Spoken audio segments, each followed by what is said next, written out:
തോന്നുന്നുണ്ട്. ഇതാ ഇവിടുത്തെ അവസ്ഥ. വേറൊരു കാര്യം കാണിച്ചേക്കാം.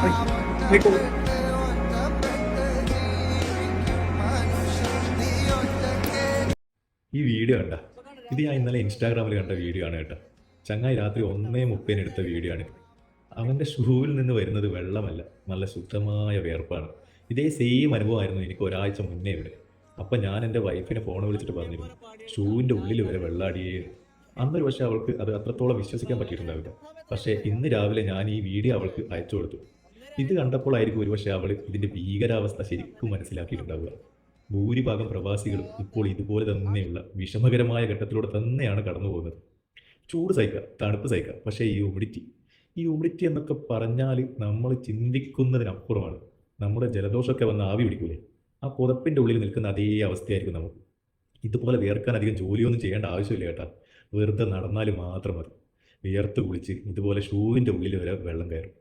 പിന്നെ നിങ്ങൾ ഈ ചൂട് കാണുന്നത് പുറത്തുള്ള കാലാവസ്ഥയിലാണ്. കഴിഞ്ഞ ആഴ്ച ഇവിടുത്തെ ഹീറ്റ് ഇൻഡെക്സ് രേഖപ്പെടുത്തിയത് 67 ആയിരുന്നു. ആ സമയത്ത് എനിക്ക് ജോലി ചെയ്യേണ്ടി വന്നിട്ടുണ്ട് കേട്ടോ.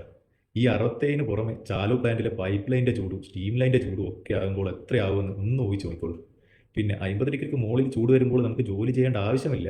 പക്ഷേ എമർജൻസി വർക്ക് വന്നാൽ സ്പെഷ്യൽ പെർമിഷൻ എടുത്തിട്ട് നമുക്ക് ഏത് ഡിഗ്രി ചൂടാണെങ്കിലും ചെയ്യേണ്ടി വരും. ചെറിയൊരു കാറ്റ് വരികയാണെങ്കിൽ പോലും നല്ല ചൂട് കാറ്റായിരിക്കും. നല്ല ചൂട് ബിരിയാണി ചെമ്പിൻ്റെ അടുത്ത് നിന്ന് അതേ അവസ്ഥ.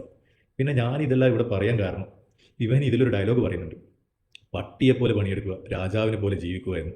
അത് തന്നെ നമ്മുടെ കുടുംബം സന്തോഷകരമായി ജീവിക്കാൻ വേണ്ടി തന്നെയാണ് നമ്മൾ ഇവിടെ കിടന്ന് ഈ കഷ്ടപ്പെടുന്നത്.